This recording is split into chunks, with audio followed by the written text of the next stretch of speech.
Yeah, no, this is like police malpractice to the point of, dude, a head of state doesn't get assassinated and then have like this level of malpractice. Like it has to be intentional.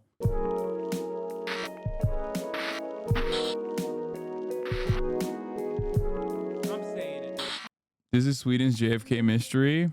At 11:15 p.m. on February 28, 1986, in downtown Stockholm, longtime Prime Minister of Sweden, Olof Palme, and his wife Lisbeth left the Grand Cinema and began walking down Sveavägen Avenue to a nearby subway station to catch a train home. Rest in They power. had no security detail.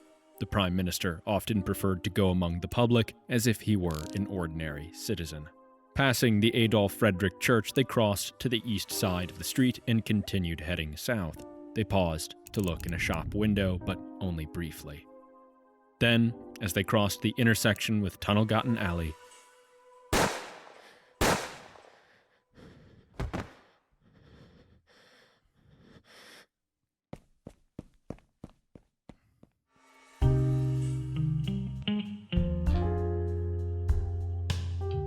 we do stuff like this on Saturday Fun Day. Shut the f up.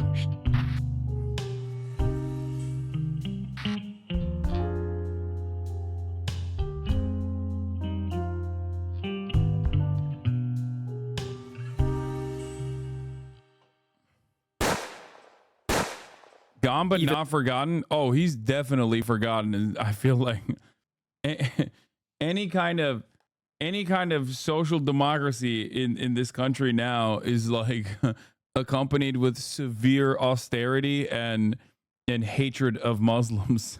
Even before Mrs. Palme fell to her knees over her husband, Anna Haga stopped at a red light nearby, caught sight of a man collapsed on the sidewalk as a nearby figure dashed into the adjacent alley. Fearing an emergency and being a nursing student herself, she leapt from the car and ran to the man lying on the snow-dusted sidewalk. She saw blood coming from his mouth. This was bad. She reached for his neck. No pulse. She turned him on his back and began chest compressions and attempting mouth-to-mouth. Within moments, a man passing in a taxi, Stefan Glantz, joined her efforts. Neither of them had any idea this was the Prime Minister. This was just an ordinary citizen.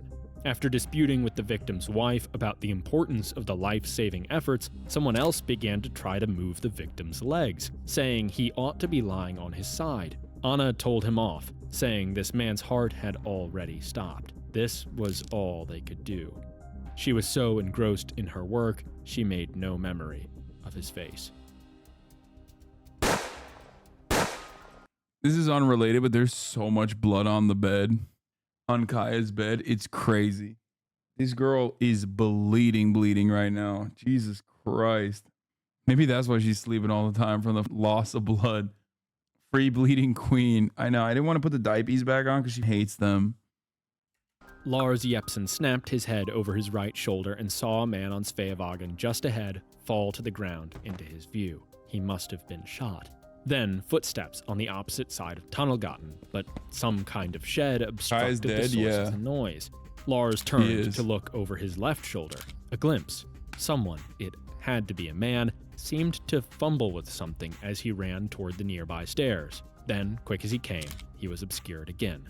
Lars dashed after the man, who was now bounding up the stairs. Before pursuing him further, Lars stopped and looked at the man lying on the ground. He wondered if he should help, but he saw others rushing to do so. It was up to him to chase the shooter. He went to the stairs, but stopped again at the first step.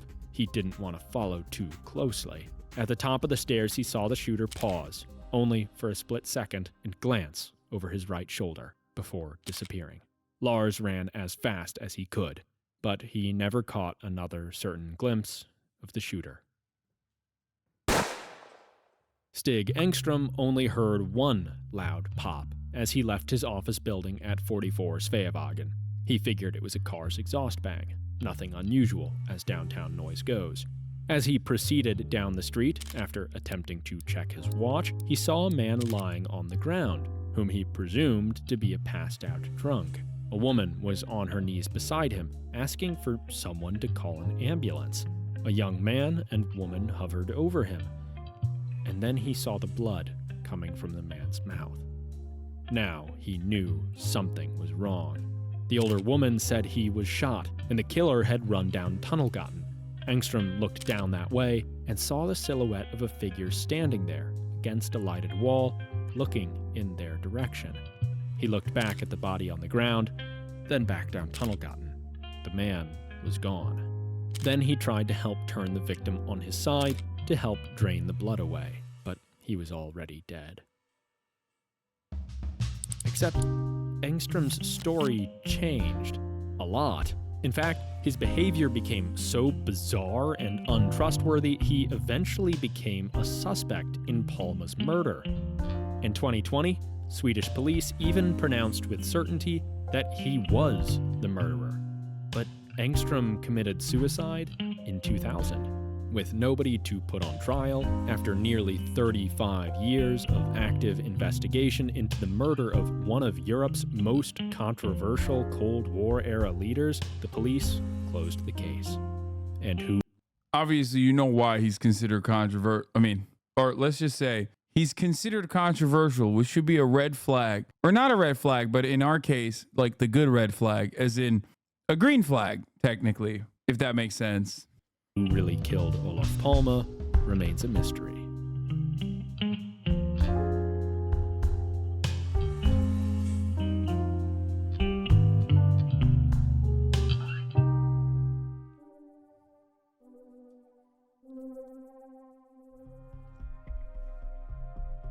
Of course, to understand why someone would want to kill Olof Palme, we need to know. Controversial isn't communist, or controversial, not a communist, but a leftist. And no, not controversial as a Nazi.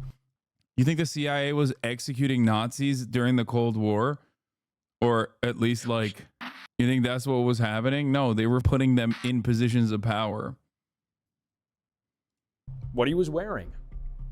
Check the police report. It's accurate. We also need to know what kind of guy he was. So, who was Olof Palme? In short, he was a man of contradictions. Born in 1927 to a wealthy conservative family, Palme would go on to become one of the most consequential social democratic politicians in Swedish history. An aristocrat turned champion of the working class. Moreover, as a young man, when he traveled to America, he would spend a year studying at a fine liberal arts college before bumming it across the country as a hitchhiker. By the way, that school he went to, Kenyon College, pretty cool. Not that we're biased or anything. Anyways, to Palme, America was both an inspiration, possessing a remarkable spirit of equality and openness, and a cautionary tale, as inequality and racism showed the perils of failing to commit fully to one's ideals. But his travels didn't end there. In Eastern Europe, he grew to despise Soviet totalitarianism, and in Southeast Asia, he saw the colonized peoples of the world demanding recognition of their rights to self-determination. As he returned to Sweden, Palme knew one thing very clearly. The Sweden which raised him, which chose neutrality in World War II, and the Sweden which existed today, which chose silence in the Cold War, could no longer be tolerated. If Sweden wanted to practice politics of equality at home, it had to start doing so on the world stage, standing up for the downtrodden not just domestically, but internationally. As luck would have it, political opportunity fell right into his lap. As in 1951, Palme happened to meet then Prime Minister Tage Erlander on a chance train ride as he was traveling home, alone and among the ordinary folk, as social democratic politicians so often did. Erlander was immediately impressed with Palme, and soon enough, Palme was the Prime Minister's personal secretary. Over time, his responsibilities grew, and so did the public's awareness of his contradictions. Here was a social democratic politician campaigning for the everyman, but who was clearly not one of them. He came from a wealthy family for one, but more importantly, Palme was haughty and strident. Classic, by the way. Oh, dude, I can't believe you care for the plight of the working class, and yet you come from a wealthy background. Oh my God. Seems to me like you are rife with contradictions. Seems Hypocrite much? Hypocrite much?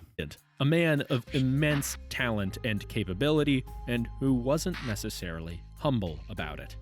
Still, he overcame the criticism and became prime minister in 1969. Immediately, he sought to remake Sweden's foreign policy, abandoning quiet neutrality in favor of an aggressive third way between America and the Soviet Union, a fierce critic of American hypocrisy and Soviet horrors all the same. The principle was simple.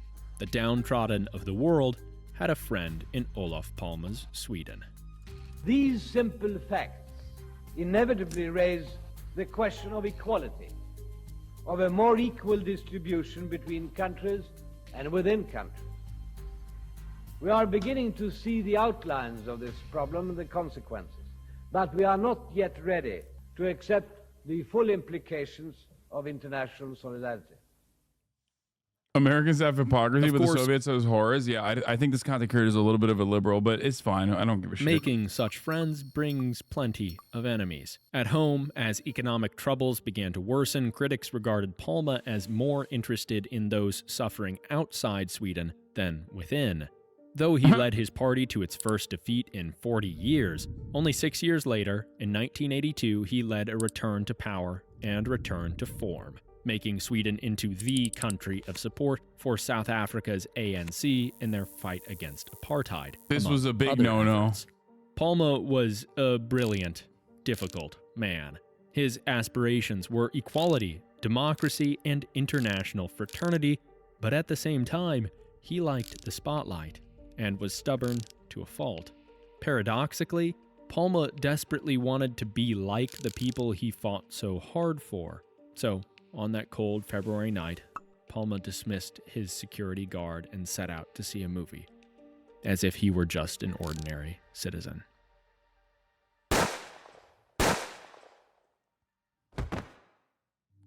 From the moment Olof Palme hit the ground, police were behind the curve. Multiple witnesses phoned emergency services immediately, but police were late to the crime scene, giving the killer crucial time to escape. Palme took minutes to identify, given Lisbeth's non-responsive state of shock, and at headquarters, police failed to put out a call for additional manpower, while Stockholm wasn't locked down until 3 hours after the murder. That's just how interesting. I guess they just, they couldn't fire up the Volvos, dude. How curious. At the crime scene, witness questioning was terribly disorganized. Several key witnesses with crucial testimony were sent home. The police perimeter was too small, and passers-by trampled over key evidence, including the bullet used to kill Palme. As time went on, maverick cops developed their own pet theories. The lead investigator was convinced that a leftist Kurdish group was behind the assassination. Now, this wasn't totally... Dude, this is my favorite shit. They're like, when in doubt, blame the Kurds is so funny. When in doubt, blame a ethnic minority. totally implausible at first, but he held on to it even as it became increasingly clear there was nothing really to go on. He even shut down an inquiry into Stig Engstrom, thinking his own theory needed the attention and resources. All this police misconduct snowballed, leaving an increasingly cold trail. The murder weapon, determined by ballistics investigations to be a .357 Magnum, was never found, despite there only being 10 such weapons missing under suspicious circumstances in the entire country. Even as more plausible suspects emerged, the evidence against them was often circumstantial. Capturing the killer started to look more and more unlikely, if not downright impossible. With little in the way of decisive detective work to narrow things down, the list of suspects in Olof Palme's murder is immense, running the gamut from completely deranged to highly plausible. Usually, intricate theories of tightly organized conspiracies end up on the deranged end of the spectrum, but in the case of Olof Palme, there's one such theory worth considering: the South African connection. The motive is simple. Palme was the foremost political figure in the West supporting the fight against apartheid. For South Africa's white supremacist government, killing Palme could do wonders. So when Palme died, a few people did point at South Africa, but it wasn't actually until 1996, 10 years after the murder and 2 years after the end of apartheid, that the theory gained any steam. As the new black South African government was sorting through the crimes of the period, a former government agent named Eugene de Kock alleged that a spy known to have assassinated a number of anti-apartheid. When you Google Olaf Palme's murder, here's a CIA.gov article that comes up. Approved for release in 2010, the Executive Intelligence Review. Why did Moscow kill Premier Olaf Palme? The Science of Statecraft by Lyndon H. LaRouche. Founder and contributing editor Lyndon H. LaRouche Jr. Larishites on top. This is the Executive Intelligence Review by it's a LaRouche paper that I mean it's just archived by the CIA. Anyway, let's continue. Families, Craig Williamson, had orchestrated the Palme murder. Now, de Kock didn't say much else, but independent journalists have pieced together a story. As it goes, Williamson was selected for the job because he'd spent years infiltrating Swedish organizations which supported the ANC. Rather than pulling the trigger, he would keep his hands clean, providing resources and intel to a Swedish middleman who hated Palme and had the connections to recruit someone for the actual dirty work. By the way, the reason why they're saying there's like so many conspiracies and it's like hard to target who it is because he had a lot of haters for some of the most unimaginable crimes of all time. Being a European leader that was anti-apartheid. I believe he was also anti the Israeli apartheid as well, if I recall correctly. And being aligned or non-aligned directly with NATO and Western influence in terms of its relationship with, pro-Vietnam. And also, like I said, not being outwardly anti-USSR. So for that reason, for all of those reasons, he was definitely he was a social democrat, but he was anti-imperialist, or rather, he was legitimately anti-imperialist in the sense that he wasn't just like anti-imperialist in the way that you hear pro-Vietnamese, not pro-Vietnam. Yes, I meant pro-Vietnamese, Vietnamese liberation. What I mean is that he was, while still being critical of the USSR, he was still not entirely anti-USSR in comparison to its to his European counterparts, and that puts a lot of targets on your back. It's a broad swath. It creates a broad swath of haters, many of which do have the capability of assassinating you. So it's hard. It's hard to figure out. It's hard to figure out exactly who out of all of his haters was actually successfully pulling the trigger. Why not all of them? Enter Bertil Whedon. Wait, then why did Moscow kill him if he didn't hate them? Wait, no, dude. Bro, chatter, you are, our Mormon chatter Neek skit.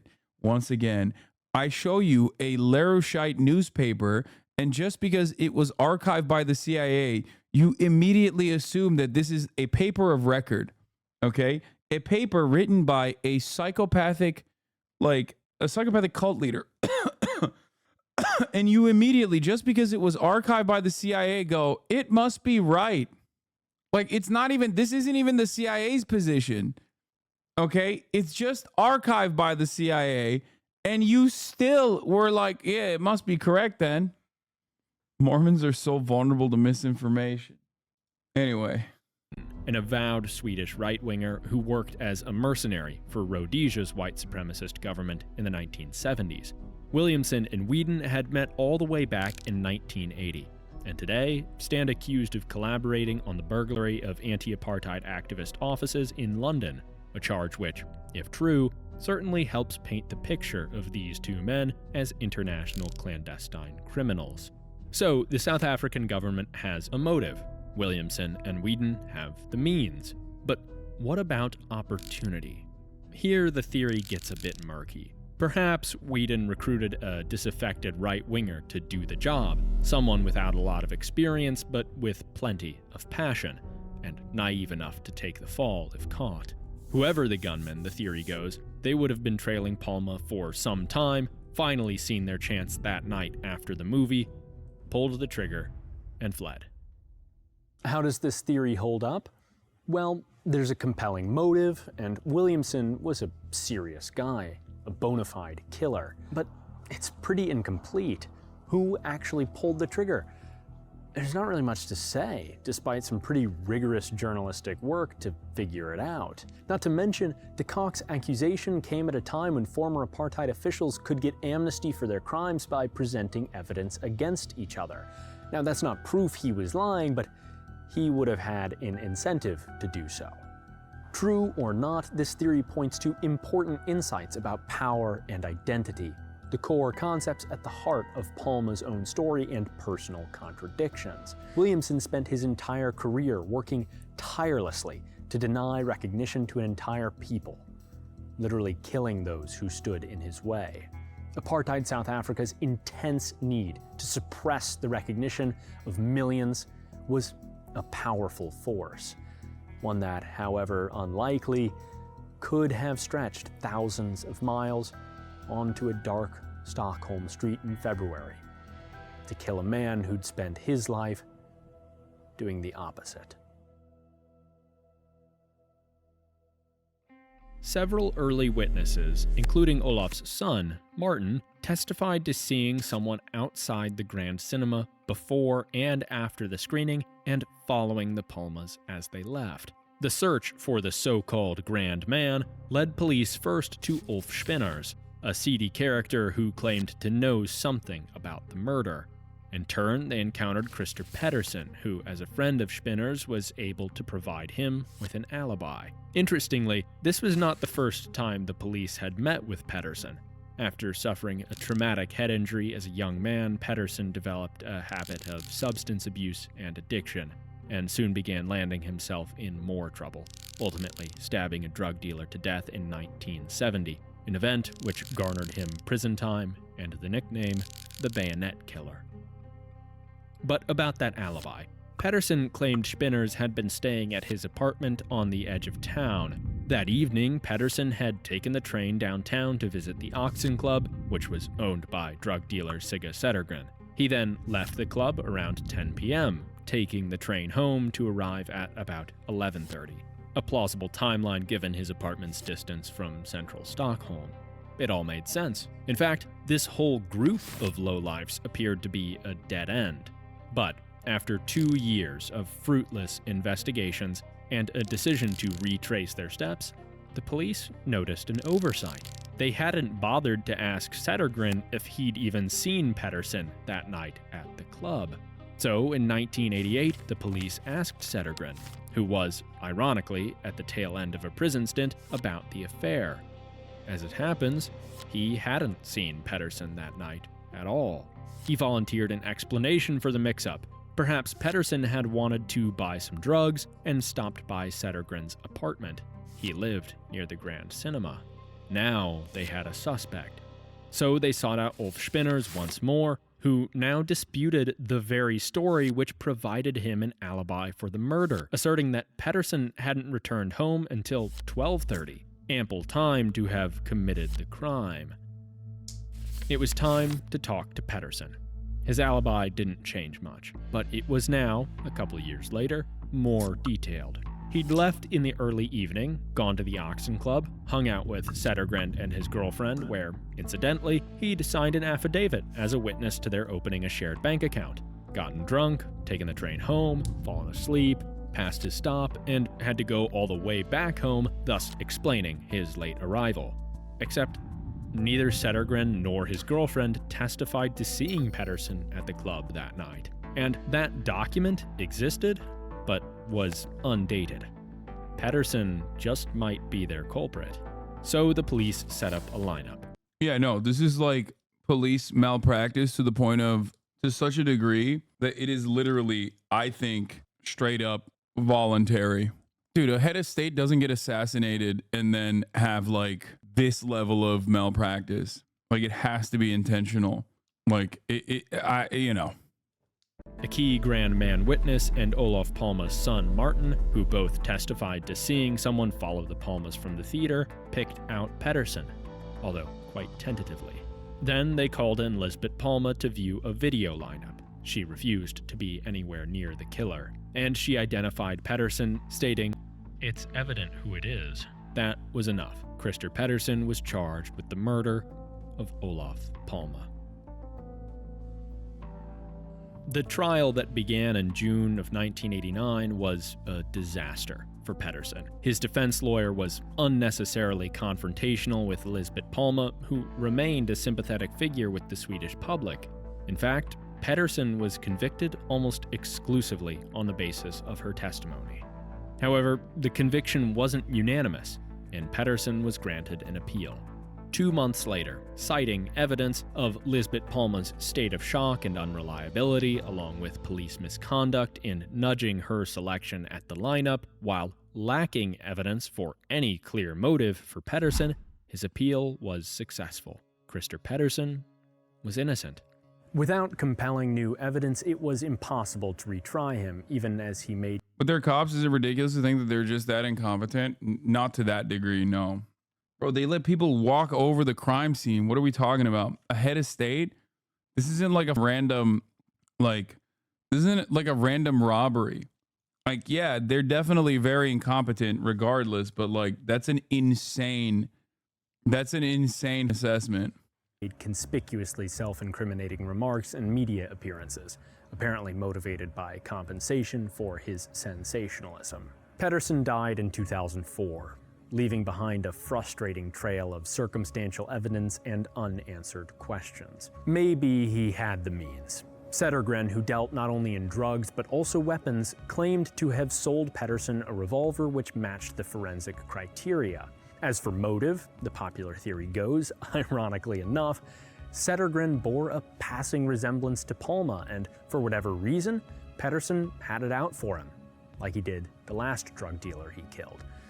As for opportunity, it's plausible he was hanging around the area of the theater and on a dark night could have mistaken Palme for Zettergren or someone else.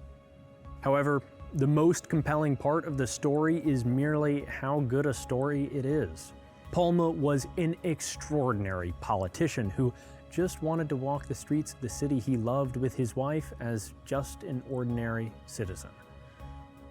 One can almost say, if Pettersson did it, that he got what he wanted, dying an anonymous, sudden death in a case of mistaken identity, as if he were nobody at all. But what if there were a more poetic ending? What if the suspect were also more credible, enough to even convince the police in 2020 to name him Palme's killer and close the case?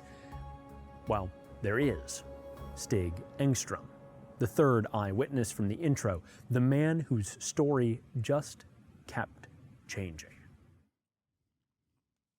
Let's take a look at what he said to police the night of the murder. According to the notes, Engström had just finished work for the evening and had just come out into the street when he heard what he first thought was an exhaust bang. However, he soon saw that someone was lying on the ground and also that there were people around him.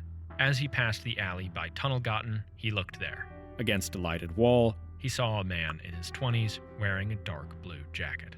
A couple notes on Engström's timing and position. According to this telling, he's just outside 44 Sveavägen, roughly 50 to 60 meters away from the shooting when it occurs, and, according to Engström, he clocked out at 11:20 p.m. The shooting took place at approximately 11:21 and 20 seconds, so he would have had to clock out in the late seconds of 11:20 at the earliest if he really heard the shooting just outside his office. That is, as long as the time clock is accurate. So Engström says he heard a bang, then saw Palme surrounded by witnesses, and then saw a man lurking in Tunnelgatan. In fact, that's all pretty reasonable. Lars Jepsen, the second eyewitness from the intro, the man who chased the killer up the stairs, testified the same night to police, according to their notes, that he hesitated for a moment whether to rush down to the injured person or whether to pursue the perpetrator. He would later clarify that he crossed to the north side of Tunnelgatan before doing so, a crucial detail because this makes him visible from where Engström was standing.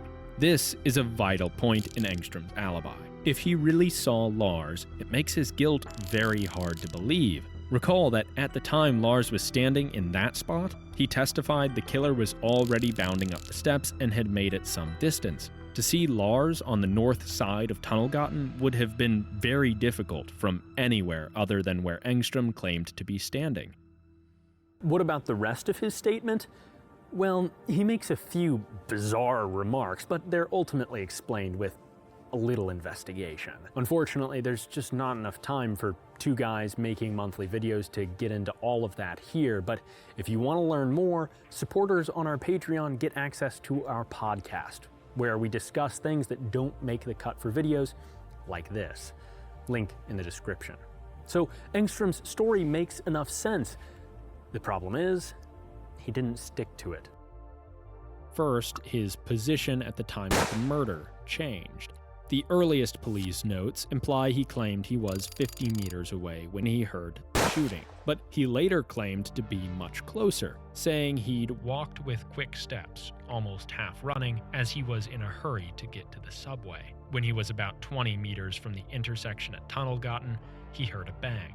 Part of the discrepancy may be attributed to the police abridging the story in the earliest notes, but there are bigger problems. If Engström was just 20 meters away and jogging, it's unlikely Anna, the intro's first eyewitness, Palma's first attendant, or Stefan could have gotten there before Engström.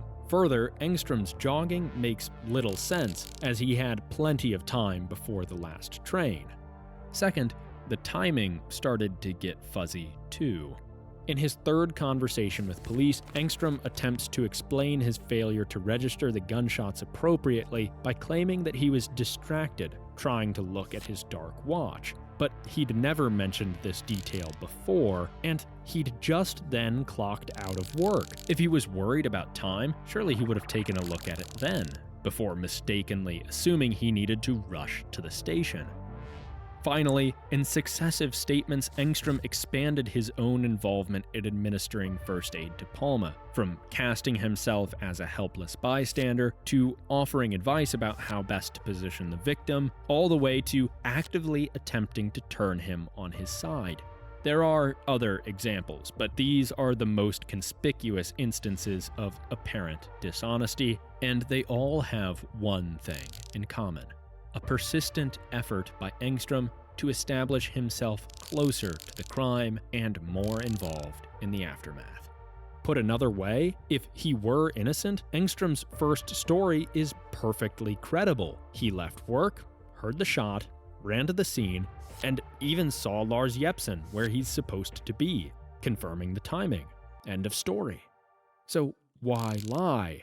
Well, perhaps he got lucky with his first story. Perhaps he'd caught a glimpse of Lars when Lars caught a glimpse of him. After all, Lars's description of the killer, middle-aged, dark down jacket, something like a cap on his head and with a wide back, sounds rather like Engström, a heavy-set, middle-aged man who wore a dark coat and a cap the night of the crime.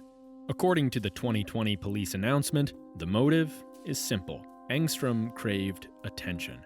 A middle-aged guy working late nights in a dead-end job who strolled out into the street one night, exhausted and bitter, and saw a man who had it all. He was famous, beloved by many countrymen, a politician who had the confidence, the arrogance, to waltz around at night alone, as if nothing could touch him. But Stig had the chance to put him in his place, so he did. Of course, murder is rarely rewarded with adulation and fame. Yeah, totally, dude. I mean, yeah. He found a Magnum, 1 of 10. Like, that makes no sense. Dude, murdering someone in Sweden with a weapon that there are only 10 missing total in the entire country sounds crazy if your motive is just simply, that guy. Fame, but scorn and infamy. Unless you kill the Prime Minister of Japan. Check out our video on that. That's a great counter to the argument that you're making, which is that was an incredibly well thought out political assassination with a very obvious motive. Like, yeah, the amount of time and effort and pre-planning that went into literally even building the doohickey, you know, that is the exact opposite. There's a clear-cut motive. Assassination after this one. So Engstrom fled. Dissatisfied, he sought the limelight, telling the police a story that made him seem important. But it wasn't enough. He even complained to his wife the police weren't paying attention to him. In response, he changed his story and inflated his role. So he's got a plausible motive, but what about means and opportunity? It turns out Engstrom had a neighbor acquaintance who collected guns and owned a revolver which fit the forensic search criteria, so he could have had means. As for opportunity, a building employee testified that the time clock, essential to Engstrom's alibi, was 1 minute fast, meaning that if Engstrom's time card showed 11:20 p.m., he really clocked out at 11:19.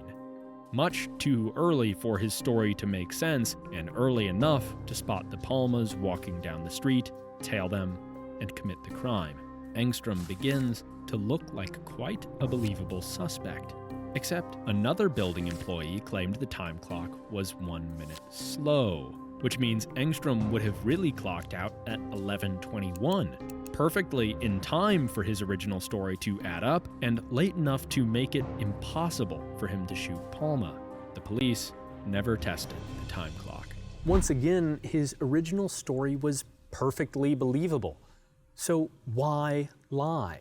Well, perhaps the police are right about Engstrom's character, even if he didn't kill Palma. He was an early arrival to a freshly murdered prime minister, but was ignored by police on account of lacking any useful information. So he changed his story and exaggerated his role to gain attention. Simple and believable. In effect, this motive cuts both ways, explaining his behavior whether he's guilty or innocent. In fact, most people on both sides of his case point to his attention-seeking as the primary motive for his behavior. Yet again, a frustratingly inconclusive theory. But while the case for Engstrom's guilt is riddled with holes, it has some convincing moments, perhaps most of all because it offers an even more poetic ending than Pedersen. An extraordinary man of great importance walks the streets alone, pretending to be ordinary. Not only does he die an anonymous death, a sort of wish ironically granted, he's gunned down by his polar opposite, an ordinary man who thought with the pull of a trigger he could change his fate, become extraordinary. And here we are, almost 40 years later and thousands of miles away, still talking about the lowly Stig Engstrom. Whether Palma was killed by a villainous secret agent, a hapless drug addict, or a hopeless loser, the story of his death is a fascinating one. Yeah, it's definitely the first thing. I don't know what. Like, I don't know. Of course, there's the extraordinary drama of it all. It is the position of the Swedish government. Walking alone on a cold, dark February evening, the shadow. Something's narrative salience is irrelevant to its veracity. This is an insane way to talk about a real crime. I get it's something that could just been sitting around forever like JFK, but this isn't that. Now is not a time to have a meta conversation about the subject. Wait, what do you mean? You're mad that he's like spinning off and talking about liberal democracy?